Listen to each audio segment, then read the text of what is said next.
Hello everyone. Today we are discussing about another applications of White's law, that is magnetic field due to a infinitely long straight wire carrying current. और आप इसको exam में कई बार आ सकता है कि discuss the applications of whites law. देखिए बच्चों, इससे पहले हमने सर्कुलर लूप की एक एप्लीकेशन की थी जिस पे हमने वाइट्स लॉ को यूज़ किया। आज हम इसकी ये सेकंड एप्लीकेशन करें जहाँ पे आप एक इनफाइनाइटली लॉन्ग स्ट्रेट वायर लेंगे, फिर उसके कारण कितनी मैग्नेटिक फील्ड किसी पॉइंट के ऊपर हो रही है, प्रोड्यूस हो रही है, तो उसको हम डिस्कस करेंगे। तो लेट्स स्टार्ट। देखिए बच्चों, हमने एक लुक एट दिस डायग्राम, एक वायर ले ली हमने, इस तरह की infinitely long straight wire A B wire ले ली हमने, जिस पर करंट कितनी आई करंट फ्लो कर रही है, ठीक है। और दूर हमने कोई पॉइंट पी ले लिया जो कि इस वायर के सेंटर यानी कि ओरिजिन से एक्स दूरी पर है पी, ठीक है। आई बात समझ में, ठीक है। फिर हम इस पी पर देखेंगे, मैग्नेटिक फील्ड को हम इस पी पर निकालेंगे, ठीक है। Let a long straight wire of length AB carrying current I. Let P be the point at a distance x from the wire where magnetic field is to be calculated, ठीक है। देखिए बच्चों, मैंने diagram पहले से बना दिया है, इसलिए बनाया क्योंकि वीडियो काफ़ी लंबी हो रही है, ड्रॉ करते हुए काफ़ी टाइम लग रहा है, तो वीडियो काफ़ी लंबी हो रही है, तो आपको फिर इसको इसमें बफरिंग ज़्यादा होगी, तो उससे बचने के लिए मैंने इसको डायग्राम को पहले ही तैयार कर लिया है। तो बच्चों, अब देखिए इसमें भी हम वाइट्स लॉ यूज़ करेंगे। इसमें देखिए यहाँ पे हमने इस वायर पर हम क्या करेंगे, एक स्मॉल एलिमेंट कर लेंगे इस वायर के ऊपर DL, जिसकी सेंटर से दूरी कितनी है L पोजीशन पर है वो, ठीक है। मान लो ये जो स्मॉल एलिमेंट है ये P से R दूरी पर है, ठीक है। और करंट एलिमेंट और इस आर के बीच में एंगल कितना बन रहा है फाई, ठीक है। अब देखिए ए और इस एक्सिस जो सेंटर से जा रही है जो एक्सिस, उसके बीच में एंगल θ2 बन रहा है, इसको हमने θ1 मान लिया लोअर एंगल को, और ये एंगल हमने θ मान लिया, ठीक है। ये एंगल हमने क्या मान लिया, θ, ठीक है। इस पॉइंट को आप C पॉइंट लेंगे, ये पॉइंट P है, ये C ले लिया आपने, ठीक है। आप इसमें अब लिखेंगे let a small element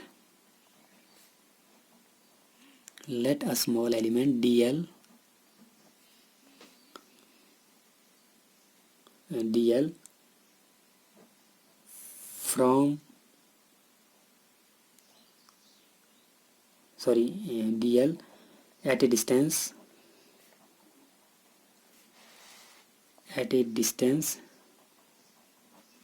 L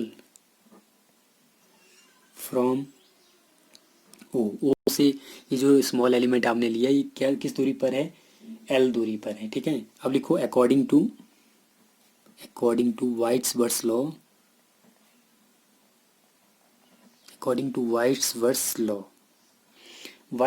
law के अनुसार the magnetic field at point P due to the wire, इस वायर के कारण यानी कि इस पूरी वायर के कारण इस P पॉइंट के ऊपर मैग्नेटिक फील्ड कितनी आ रही है उसको हम निकालेंगे।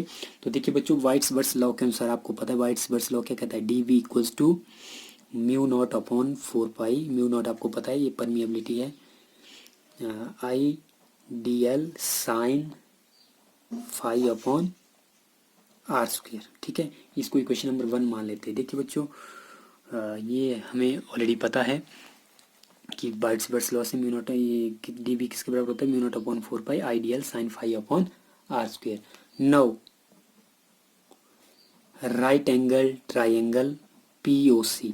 अब देखिए बच्चों, POC ये राइट एंगल ट्राइंगल हम लेंगे, तो यहाँ से बच्चों साइन फाई की हम वैल्यू निकालेंगे, साइन फाई की वैल्यू। देखिए बच्चों, साइन फाई की वैल्यू हम यहाँ से निकालेंगे। फाई एंगल ये है, हमेशा याद रखना, जिस एंगल को आप ले रहे हैं उस एंगल के सामने वाली जो साइड होती है वो होती है परपेंडिकुलर, ठीक है। आई बात समझ में, यानी कि इसके सामने वाली ये है तो ये परपेंडिकुलर होगी। तो साइन फाई, आपको पता है साइन थीटा किसके बराबर होता है, परपेंडिकुलर अपॉन हाइपोटेन्यूज। ठीक है, लंब बटा कर्ण। परपेंडिकुलर क्या है हमारे पास, ये एक्स है और इसका हाइपोटेन्यूज कौन सा है, हाइपोटेन्यूज है लॉन्गेस्ट साइड, ये लॉन्गेस्ट साइड ये है तो एक्स अपॉन आर आ जाएगा। ठीक है, अगर आप थीटा की फॉर्म में ले तो अगर आप थीटा की फॉर्म में इसको ले तो देखिए बच्चों, ये थीटा है, यहाँ थीटा बन लिखा मैंने, थीटा है ये। ठीक है, ये वाला एंगल थीटा है। अब अगर हम थीटा की फॉर्म में ले तो ये थीटा हुआ, तो इसके सामने वाली ये भुजा आई आपके पास, ये कौन सी आई, ये आई आपकी परपेंडिकुलर, ये आएगी बेस, ये आएगी हाइपोटेन्यूज, बेस अपॉन हाइपोटेन्यूज, आधार बटा कर्ण, यहाँ यानी कि ये साइन फाई किसके बराबर आएगा, इस तरह से कॉस थीटा के बराबर आएगा। ठीक है, जिस एंगल को ले रहे हो उसके आधार पर आपने लेना। देखो साइन फाई ये इसमें एक्स अपॉन आ रहा है, थीटा की फॉर्म में आया ये कॉस थीटा के बराबर। ठीक है, यहाँ पे देखिए साइन फाई इस तरह से और इस तरह से ये आ जाएगा, कॉस थीटा आएगा इस तरीके से। ठीक है, अब देखिए बच्चों ये आ गया, तो यहाँ से हम आर की वैल्यू निकाल सकते हो, तो आर किसके बराबर आ जाएगा, आर इक्वल्स टू, अगर आर को यहाँ ले तो आप एक्स अपॉन कॉस थीटा इसको लिख सकते हैं, x upon cos theta, upon cos. देखो बच्चों इसको आप इक्वेशन 2 करके लो, इसको इक्वेशन 3 करके लो। ठीक है, इस तरह से अगर आप टेन थीटा निकाले बच्चों तो टेन थीटा किसके बराबर आएगा। अब देखिए टेन थीटा के लिए अगर आप इस ट्राइंगल को लें, राइट एंगल ट्राइंगल को, थीटा ये है तो इसका मतलब लंब कौन सा है, लंब एल है। थीटा, अब देखो टेन थीटा किसके बराबर होता है, perpendicular upon base, L upon X आएगा ये। तो टेन थीटा किसके बराबर आएगा, टेन थीटा आएगा एल अपॉन एक्स। ठीक है, tan theta is equal to L upon x.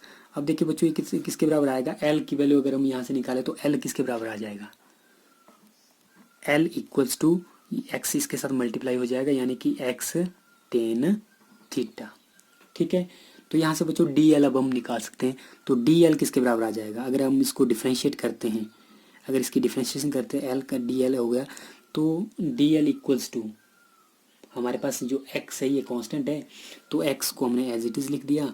अब ये टेन थीटा की जो डिफ्रेंशिएशन किसके बराबर होते हैं, यानी कि डेरिवेटिव ऑफ टेन थीटा किसके बराबर होता है, ये होता है सीकेंड स्क्वायर थीटा डी थीटा। किसके बराबर होता है, सीकेंड स्क्वायर थीटा डी थीटा। इसको इक्वेशन नंबर हमने 4 मान लिया। ठीक है ना, इन सभी इक्वेशनों को हमने लिखो, यहाँ पे आप लिखेंगे पुट इक्वेशन 2 3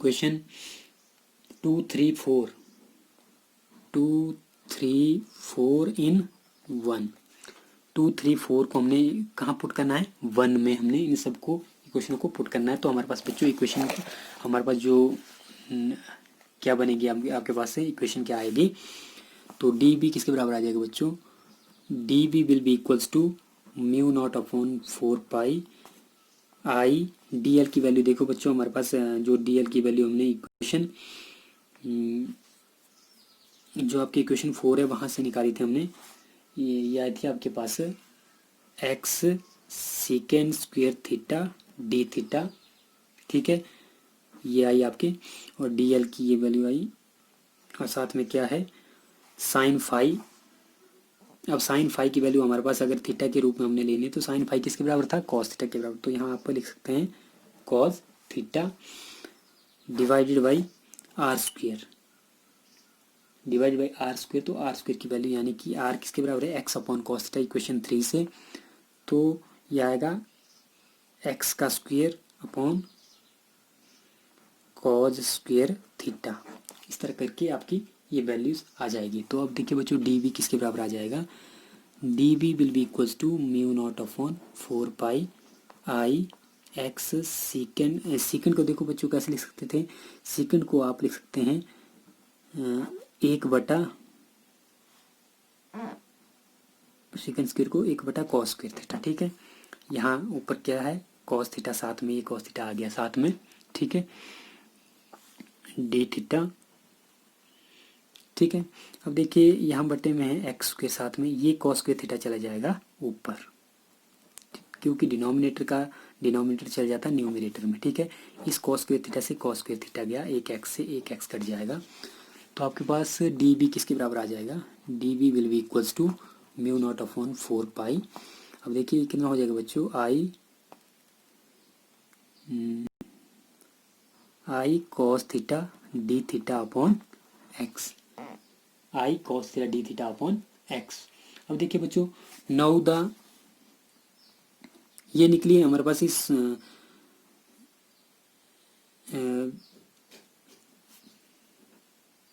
देखिए बच्चों यहाँ पे थोड़ा सा आपने ध्यान देना, यहाँ पे आप कंफ्यूज होंगे। यहाँ लिखा आपने अकॉर्डिंग टू वाइट्सबर्ग्स law the magnetic field at a point due to the, यहाँ लिखना आपने current element due to current element, ये हमने निकाली करंट एलिमेंट के। अब हमने इस होल वायर के कारण, अब now magnetic field at P due to whole wire A B, इस पूरी होल वायर के कारण टोटल मैग्नेटिक फील्ड कितनी होगी, वो आएगी within limit theta 1 to theta 2, यानी कि पूरी इंटीग्रेशन आएगी। तो आप क्या करेंगे, इंटीग्रल यानी कि b किसके बराबर आएगी, integral d v equals to integral, ये आप इस तरह से करेंगे, integral mu not upon 4 pi I cos theta d theta upon x, ठीक है। अब देखिए बच्चों इसको इंटीग्रल के बाहर कांस्टेंट चीज़ों को बाहर निकालो, म्यू नॉट अपॉन 4 पाई, आई कांस्टेंट है, एक्स कांस्टेंट है, तो इंटीग्रेशन के अंदर आएगा कॉस थीटा डी थीटा, ठीक है। इंटीग्रेशन थीटा 1 टू थीटा 2, ठीक है। थीटा 1 को आपने माइनस करके लेना, क्योंकि माइनस थीटा 1 है, ये नेगेटिव एक्स एक्सिस में है, तो माइनस थीटा 1 टू थीटा 2, ठीक है। तो माइनस थीटा 1 टू थीटा 2। अब देखिए बच्चों ये कितना हो जाएगा, ये हो जाएगा mu not upon 4 pi I upon x, cos theta की इंटीग्रेशन होते हैं साइन थीटा, तो आपके पास integration minus theta 1 to theta 2 हो जाएगी, ठीक है। अब देखिए कितना हो जाएगा बच्चों, mu not upon 4 pi I upon X, यह आएगा sine theta 2 minus sine minus theta 1, ठीक है, साइन माइनस थीटा 1, ओके। अब देखिए बच्चों कितना हो जाएगा, अब देखिए mu naught upon 4 pi I upon X, यह आ जाएगा साइन थीटा 2 माइनस, देखिए बच्चों एक फॉर्मूला होता है हमारे पास, इसको आपने याद रखना, साइन माइनस थीटा किसके बराबर होता है, माइनस साइन थीटा के बराबर, ठीक है। तो ये आएगा माइनस आएगा, यहाँ माइनस माइनस हो जाएगा plus sine theta 1, sine theta 1, okay. तो इस तरह से ये साइन थीटा 1 आ जाएगा। अब देखिए बच्चों कितना हो जाएगा, अब देखिए बच्चों if the wire is infinitely long, अगर मान लो बच्चों वो वायर जो हमने ली है वो इनफाइनाइटली लॉन्ग है, बहुत ही ज़्यादा लंबी है, तो इसका मतलब क्या है, इसका मतलब ये हो कि then theta 1 and theta 2 are equal to pi by 2, यानी थीटा 1 और थीटा 2 किसके इक्वल होंगे, पाई बाई 2 के, ठीक है। तो थीटा 1 और थीटा 2 पाई बाई 2 के बराबर होंगे, तो आपके पास इक्वेशन क्या बनेगी बच्चों, देखो फिर, तो हमारे पास b किसके बराबर आ जाएगा, b will be equals to mu not upon 4 pi I upon x, ठीक है। अंदर आएगा sine pi by 2 plus sine pi by 2, okay. तो अब देखिए बच्चों b किसके बराबर आएगा, b is equal to mu not upon 4 pi I upon X, तो साइन पाई बाई 2 की वैल्यू होती है 1, 1 प्लस 1, ठीक है। तो इस तरह से b किसके बराबर आ जाएगा, mu not upon 4 pi I upon x, यानी कि 2 आ जाएगा ऊपर, 2 आई अपॉन एक्स, तो इस तरह से ये डेरिवेशन आ जाएगी बच्चों हमारे पास। Magnetic field due to a current carrying conductor, infinity current carrying conductor at a point. ठीक है, तो B equal to mu not upon 4 pi 2I upon x, x है डिस्टेंस है उस पॉइंट की उस वायर से। ठीक है, अब देखिए बच्चों, if we draw the diagram, अगर हम इनके बीच में एक ग्राफ ड्रॉ करते हैं, अगर हम मान लो डिस्टेंस और मैग्नेटिक फील्ड के बीच में ग्राफ ड्रॉ करते हैं तो आपका ग्राफ इस तरह का आएगा, लाइक दिस। ये ग्राफ क्या इंडिकेट कर रहा है बच्चों कि जितनी ज़्यादा डिस्टेंस बढ़ती जाएगी उतनी कम मैग्नेटिक फील्ड होती जाएगी। यानी कि अगर पी पॉइंट उस वायर से जितना दूर होगा तो उतनी कम मैग्नेटिक फील्ड उस पर लगेगी, यानी कि उस पर प्रोड्यूस होगी। ठीक है, तो आई होप बच्चों आप लोगों को ये कंसेप्ट समझ में आ गया होगा कि how we derive an derivation of magnetic field due to a straight wire carrying current. तो मिलते बच्चों नेक्स्ट वीडियो में। So take care and have a nice day.